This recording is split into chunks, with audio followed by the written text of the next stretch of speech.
अच्छा, तो अभी तक जो अपन ने स्प्रिंग और ब्लॉक के जो सिस्टम जो स्टडी किए, उसमें एक सिंगल स्प्रिंग होती थी, है ना? एक सिंगल स्प्रिंग और एक सिंगल ब्लॉक होता था। एक स्प्रिंग जो है वो फिक्स्ड पॉइंट से अटैच होती थी और सिंगल ब्लॉक जो है उसके साथ ऑसिलेट कर रहा होता था। ठीक। अच्छा, तो अब ऐसा करते हैं, एक स्प्रिंग को दो ब्लॉक के साथ अटैच करते हैं दोनों तरफ, और फिर अपन देखेंगे कि इस तरह का जो सिस्टम है ना, उसकी angular frequency, time period, blocks की मैक्सिमम वेलोसिटी, है ना, ये सारे पैरामीटर्स हम कैसे निकालते हैं। तो इसका एनालिसिस करने के पहले ना कुछ रिजल्ट्स जो अपन पहले निकाल चुके हैं उसको एक बार दोबारा रिवाइज कर लेते हैं, क्योंकि उन रिजल्ट्स को अपन यूज करेंगे इसमें। ठीक है, तो आपके दिमाग में रहने चाहिए कि है ना वो रिजल्ट्स को अपन यूज करेंगे। तो एक तो अपन ने मल्टीपल स्प्रिंग वाले सिस्टम्स देखे थे, ठीक है, जैसे इस तरह के जो एग्जाम्पल देखे थे। और अपना एम जो है वो मल्टीपल स्प्रिंग वाले सिस्टम में क्या होता था, यदि अपने को एंगुलर फ्रीक्वेंसी वगैरह निकालनी है, कि उसको इस तरह के सिस्टम में हम कन्वर्ट कर दें, है ना, सिंगल स्प्रिंग सिस्टम में कन्वर्ट कर दें, ताकि हमको एनालाइज करने में इजी हो जाए, क्योंकि इस वाले सिस्टम से तो हम फैमिलियर हैं। ठीक है, तो जैसे ये तीन केसेस अपन ने लिए थे, इसको मैं केस 1, केस 2 और केस 3 बोल दूं। तो केस 1 का जो के इफेक्टिव जो अपन ने निकाला था, वो क्या निकाला था, K1 प्लस K2, है ना, ये तो केस 1 का था। केस 2 के केस में भी के इफेक्टिव जो है वो क्या हुआ था, K1 प्लस K2। इन दोनों ही केस में दोनों स्प्रिंग्स का जो डिस्प्लेसमेंट होता है ना, या तो स्ट्रेचिंग या कंप्रेशन, वो एग्जैक्टली सेम है ना। ऊपर वाले केस में दोनों एक्सटेंड हो रही हैं, और नीचे वाले केस में एक एक्सटेंड हो रही है तो एक कंप्रेस हो रही है। ठीक है, तो दोनों का फोर्स एक ही डायरेक्शन में लगता है, ये कॉमनैलिटी है दोनों में। और दोनों का जो इफेक्टिव स्प्रिंग कांस्टेंट वो ये आया था। और तीसरे वाले केस में के इफेक्टिव जो है वो क्या आया था, K1 K2 upon K1 plus K2। ठीक है, ये तीन रिजल्ट तो अपन देख चुके हैं। तो इसमें से इस वाले रिजल्ट को अभी अपन यूज करेंगे, जो तीसरा वाला रिजल्ट है। अच्छा, दूसरा एक और केस अपन ने क्या एनालाइज किया था। अच्छा, दूसरा केस अपन ने क्या देखा था कि यदि सपोज कोई एक स्प्रिंग है और स्प्रिंग को हम एक किसी पर्टिकुलर रेशो में काट देते हैं, है ना, तो एक स्प्रिंग की हम दो स्प्रिंग यदि बना दें, है ना, इस टाइप का एग्जांपल अपन ने देखा था। तो ये पहली स्प्रिंग हो गई, और ये सपोज दूसरी स्प्रिंग हो गई। ठीक है, और पहली स्प्रिंग का लेंथ सपोज L1 ले लेते हैं, और दूसरी स्प्रिंग का L2 जो कि NL1 के बराबर है। ये एग्जांपल अपन कर चुके हैं। तो इस केस में यदि इसका फोर्स कांस्टेंट K1 है और इसका K2, तो K1 और K2 के बीच में क्या रिलेशन आया था, ये एक एग्जांपल किया था अपन ने एग्जांपल के रूप में, है ना, आपको रिकॉल आप याद करें, है ना। K1 मैं सीधा रिजल्ट्स केवल लिख रहा हूँ, उससे जो अपन ने रिजल्ट निकाला था, है ना, क्योंकि इस वाले रिजल्ट को भी अभी अपन यूज करेंगे। तो K1 जो है वो क्या आया था, n टाइम्स K2 के बराबर। जो छोटी स्प्रिंग है, छोटी स्प्रिंग का फोर्स कांस्टेंट ज्यादा होता है। ठीक है, ये मतलब आप इंट्यूटिवली भी आप फील कर सकते हैं कि यदि आप किसी लंबी सी स्प्रिंग को काटिएगा तो छोटी स्प्रिंग का फोर्स कांस्टेंट जो है वो ज्यादा होगा। तो छोटी स्प्रिंग रेस्टोरिंग फोर्स ज्यादा लगाएगी। अच्छा, उसके बाद में यदि हम K1 K2 को K के टर्म्स में यदि निकालना चाहें, तो ये ऊपर वाली स्प्रिंग को हम इस तरह से विजुलाइज कर सकते हैं कि ये दो स्प्रिंग्स को ज्वाइन करके बनाई गई है। ठीक है, ये K1 और ये K2। ठीक है, तो जो K जो है वो क्या हो जाएगा, K1 K2 upon K1 plus K2।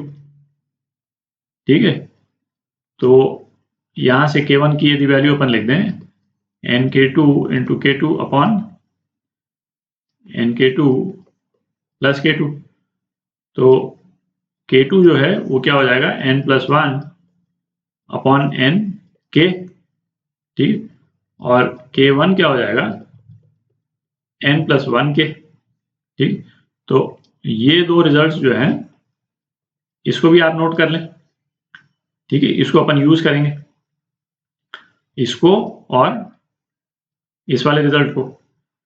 ठीक, तो ये बैकग्राउंड हो गया, ये spring with two blocks system को स्टडी करने का। तो अब अपन स्टडी करते हैं स्प्रिंग विथ टू ब्लॉक्स। तो अब स्प्रिंग विथ टू ब्लॉक्स का सिस्टम स्टडी करते हैं, है ना। दो एग्जांपल्स देंगे। ये पहला एग्जांपल, तो इसमें ऐसा करते हैं कि एक स्प्रिंग है फोर्स कांस्टेंट के, और अपन ने दो मासेस लगा दिए, दोनों का मास बिल्कुल सेम है ना। दो ब्लॉक्स लगा दिए, दोनों ब्लॉक्स का मास सेम है, और इनको यदि हम ब्लॉक्स को एक्सटेंड करके, मतलब स्प्रिंग को यदि स्ट्रेच कर दें, ठीक है, किसी एक पर्टिकुलर डिस्टेंस से स्ट्रेच करके यदि हम छोड़ दें, तो हमको एंगुलर फ्रीक्वेंसी पता करनी है कि ये ब्लॉक्स जो ऑसिलेट करेंगे किस एंगुलर फ्रीक्वेंसी से करेंगे। तो इन ब्लॉक्स को जब हम एक्सटेंड करके हम छोड़ देते हैं, तो कोई एक्सटर्नल फोर्स तो लग नहीं रहा है ना, एक्स डायरेक्शन में कोई भी एक्सटर्नल फोर्स नहीं लग रहा है। तो इस सिस्टम का जो सेंटर ऑफ मास है वो तो स्टेशनरी रहेगा, उस पर कोई एक्सटर्नल फोर्स नहीं लग रहा है एक्स डायरेक्शन में। तो इसका यदि सेंटर ऑफ मास यदि हम बनाएं तो बिल्कुल मिड पॉइंट पे आ जाएगा सेंटर ऑफ मास, ठीक है। तो सेंटर ऑफ मास जो है मूव नहीं कर रहा है। तो क्या सिचुएशन हो गई कि ये वाला ब्लॉक जो है वो सेंटर ऑफ मास के अबाउट जो है वो इस तरह से वाइब्रेट करेगा, ठीक है। और इसकी स्प्रिंग जो है वो कौन सी हो जाएगी, ये वाली पोर्शन हो जाएगी स्प्रिंग की, ठीक है। और ये वाला ब्लॉक जो है वो सेंटर ऑफ मास के अबाउट इस तरह से वाइब्रेट करेगा, ठीक है। और उसको वाइब्रेशन कौन प्रोवाइड कर रहा है, स्प्रिंग का ये वाला पार्ट वाइब्रेशन प्रोवाइड कर रहा है, ठीक है, क्योंकि सेंटर ऑफ मास तो अपनी जगह से हिल नहीं रहा। तो यहाँ पे सेंटर ऑफ मास हो चाहे एक वॉल लगी हुई हो, है ना, ब्लॉक तो उसको नहीं पहचान सकता है, ठीक है। ब्लॉक के पॉइंट ऑफ व्यू से यदि हम इसका एक इक्विवेलेंट सिस्टम बनाना चाहें तो इसका इक्विवेलेंट सिस्टम कुछ इस टाइप का दिखेगा। इक्विवेलेंट सिस्टम क्या होगा कि इस लेफ्ट वाले ब्लॉक को लगेगा कि यहाँ पे दीवार है, ठीक है, और ये एक स्प्रिंग के साथ में अटैच्ड है इस दीवार से, और इस टाइप से ऑसिलेट करेगा। और ये जो स्प्रिंग है, इस स्प्रिंग की लेंथ, इस वाली स्प्रिंग की लेंथ यदि L थी तो इस स्प्रिंग की लेंथ कितनी हो जाएगी, L/2 हो जाएगी एग्जैक्टली, ठीक है। इस वाले ब्लॉक को क्या लगेगा कि यहाँ पे एक दीवार है, ठीक है। इन दो सिस्टम्स में कोई डिफरेंस नहीं है, और ये स्प्रिंग जिसकी लेंथ L/2 है, और वो इस ब्लॉक को इस तरह से ऑसिलेट कराएगी। और ऐसा क्यों, क्योंकि सेंटर ऑफ मास तो हिल नहीं रहा अपनी जगह से, जैसे दीवार नहीं हिलती अपनी जगह से वैसे सेंटर ऑफ मास तो हिलेगा नहीं अपनी जगह से, ठीक है। तो अब हम क्या कर सकते हैं, ये जो दो स्प्रिंग्स हैं इनके फोर्स कांस्टेंट यदि मैं K1 और K2 बोल दूं तो K1 और K2 निकाल सकते हैं, क्योंकि अपने को L1 L2 मालूम है। तो स्प्रिंग की इस लेंथ को यदि हम x बोल देते हैं तो इस वाले स्प्रिंग की लेंथ भी जो है x हो जाएगी। तो अभी अपन ने थोड़ी देर पहले जो देखा, जो स्प्रिंग को हम दो पार्ट में तोड़ देते थे, है ना, एक पोर्शन को हमने L1 माना था और दूसरे पोर्शन को L2 = NL1 माना था, ठीक है। तो इस वाले केस में n की क्या वैल्यू हो जाएगी, n की वैल्यू 1 हो जाएगी, ठीक है। अच्छा, उस केस में क्या था, K1 जो है वो n K2 के बराबर था, और चूंकि n जो है 1 है यहाँ पे, तो K1 जो है K2 के बराबर हो जाएगा। स्प्रिंग्स आइडेंटिकल हैं बिल्कुल, ठीक।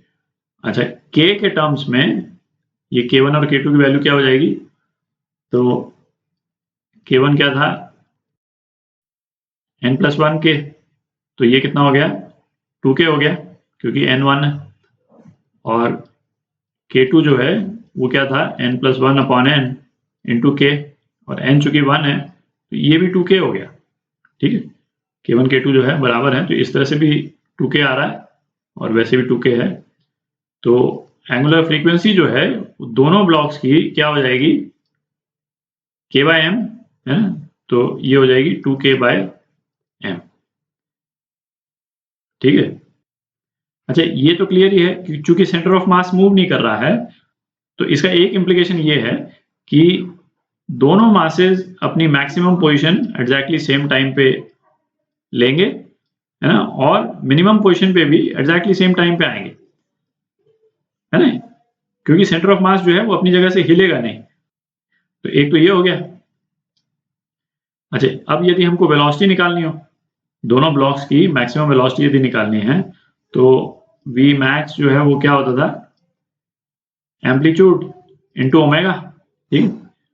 यहाँ पे यदि दिया हो कि हमने जो टोटल एक्सटेंशन जो किया है वो सपोज डेल्टा एक्स है, हमने स्प्रिंग को डेल्टा एक्स से स्ट्रेच करके यदि छोड़ दिया, तो इन दोनों ये जो छोटी वाली जो स्प्रिंग्स हैं उनका एक्सटेंशन कितना हो जाएगा, डेल्टा एक्स बाय 2 दोनों का, है ना, आधा आधा बढ़ जाएगा।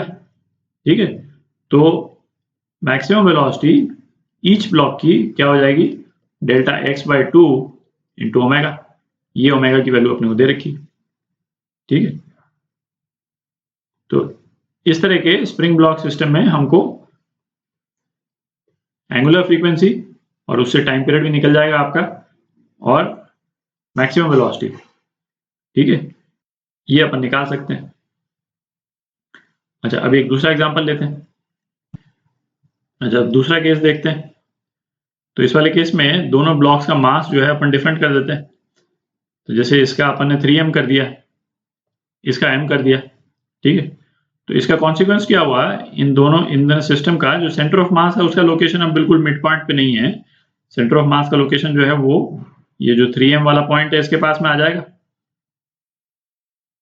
ठीक है, तो और ये तो क्लियर ही है कि यदि x है लेंथ में, तो ये जो है वो 3x हो जाएगा।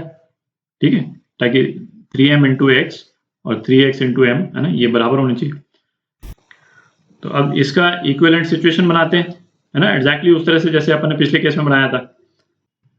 तो इस वाले स्प्रिंग को क्या लगेगा कि ये एक वॉल के साथ में अटैच्ड है, और ये स्प्रिंग है जिसका स्प्रिंग कांस्टेंट K1 है। ठीक है, और दूसरे वाले मास को भी लगेगा, ये भी एक वॉल के साथ में अटैच्ड है एक दूसरी स्प्रिंग से जिसका स्प्रिंग कांस्टेंट जो है वो K2 है। ठीक है, अच्छा, इस वाले केस में n की क्या वैल्यू है, n की वैल्यू 3 है। ठीक है, और n क्या था वो तो अपन देख ही चुके हैं, है ना, ये जो फिगर है ये 3 है। तो K1 छोटी वाली स्प्रिंग है, ये 3 टाइम्स K2 के बराबर होगी। ठीक है, ये तो अपने को मालूम। और K1 और K2 की वैल्यू क्या होगी, K1 की वैल्यू क्या थी, n+1 इंटू K, तो क्या हो जाएगा ये 4K। तो K1 की वैल्यू 4K हो गई, और K2 की क्या वैल्यू थी, n+1 upon n into K, तो ये हो गई 4/3K।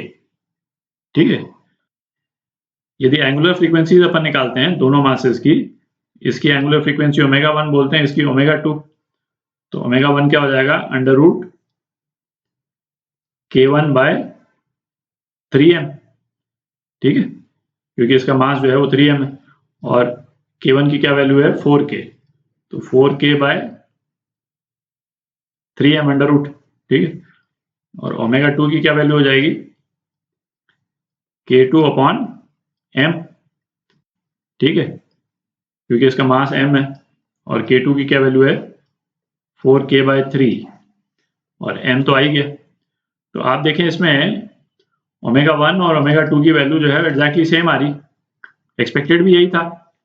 तो सेम आ रही है, इसका इम्प्लीकेशन क्या हुआ है ना, सेम इम्प्लीकेशन है जो पिछले वाले केस में था कि ये रेड वाला जो मास है ये जब अपनी मैक्सिमम पोजीशन पे होगा उसी टाइम पे ग्रीन वाला मास भी अपनी मैक्सिमम पोजीशन पे होगा। ठीक है, सिस्टम से क्रूशियल डिफरेंस क्या है, क्रूशियल डिफरेंस ये है कि इसका एम्पलीट्यूड, है ना, ये जैसे A2 है और इसका एम्पलीट्यूड A1 है। ठीक है, इसका एम्पलीट्यूड पहले वाले के एम्पलीट्यूड से 3 गुना होगा। ठीक है, क्यों 3 गुना होगा, क्योंकि इसको हम स्ट्रेच करेंगे, सपोज हमने डेल्टा एक्स का स्ट्रेच दिया है इसको, इस वाले स्प्रिंग को, तो ये स्ट्रेच डेल्टा एक्स का स्ट्रेच भी जो है इसी रेशो में टूटेगा। ठीक है, तो ये जो K2 वाली जो स्प्रिंग है उसमें वो स्ट्रेच होगी 3Δx/4। ठीक है, और ये वाली जो K1 वाली जो स्प्रिंग है वो कितना स्ट्रेच होगी, Δx/4। ठीक है, मतलब ये K2 स्प्रिंग जो है वो 3 गुना ज्यादा स्ट्रेच करेगी। तो इसका मतलब क्या हो गया कि A2 जो है वो A1 से 3 गुना ज्यादा बड़ा है, और जो मैक्सिमम वेलोसिटी जो है ना, मैक्सिमम वेलोसिटी चूंकि एम्पलीट्यूड पे डिपेंड करती है, एंगुलर फ्रीक्वेंसी सेम है, तो मैक्सिमम वेलोसिटी भी इसकी ज्यादा होगी। ठीक है, तो ये जो फर्स्ट ब्लॉक है इसको अपन फर्स्ट ब्लॉक बोल रहे हैं, इसको M1 बोल रहे हैं और इसको M2 बोल रहे हैं। तो V1 मैक्स ये कितना हो जाएगा ओमेगा 1 इंटू A1, ठीक। तो ओमेगा 1 तो सेम ही है, मतलब ओमेगा 1 तो यहां से हो गया और A1 जो है वो डेल्टा एक्स बाय 4, ठीक है। और इसी तरह से V2 मैक्स जो है वो ओमेगा 2 A2, ओमेगा 1 ओमेगा 2 की वैल्यू आप निकाल ही चुके हैं, तो ये आ जाएगा omega 2 into 3 delta x by 4। तो वेलोसिटी जो है वो इस वाले मास की 3 गुना हो जाएगी। और लॉजिकल भी है, चूंकि इसका एम्पलीट्यूड 3 गुना ज़्यादा है, तो इसको जो है वो इस पोजीशन से इस पोजीशन यदि सेम टाइम में कवर करना है तो वेलोसिटी तो 3 गुना ज़्यादा हर जगह पे होनी पड़ेगी इसको, ठीक। तो ये रिजल्ट्स हैं, है ना, इसको आप ध्यान में रखें। अच्छा, इसके है ना, इसके कुछ वेरिएशंस भी आ सकते हैं, जैसे है ना, मैं एक आधे डायग्राम बनाता हूँ, उसको एनालाइज नहीं करेंगे बट वो आप कर ही सकते हैं आराम से। इसमें जैसे एक वेरिएशन ये भी कर सकते हैं कि भाई इसमें एक स्प्रिंग की जगह 2 स्प्रिंग्स के साथ में 2 ब्लॉक्स ज्वाइन कर दें, ठीक है। तो इसमें सबसे पहला चीज तो हम ये करें कि भाई यदि ये K1 है और ये K2 है, तो एक इफेक्टिव फोर्स कांस्टेंट वाली एक सिंगल स्प्रिंग हम बना लें पहले, ठीक है, K इफेक्टिव। और इस केस में K इफेक्टिव कितना हो जाएगा, K1 प्लस K2 के बराबर हो जाएगा, ठीक है। और उसके बाद में ये फिर हमारा यही फैमिलियर वाला सिस्टम आ गया, जिस तरह से हमने यहाँ पे एनालाइज किया उस तरह से एनालाइज कर सकते हैं, ठीक है। तो इसके वेरिएशंस आप उसको भी हम एनालाइज कर पाएंगे, ठीक है।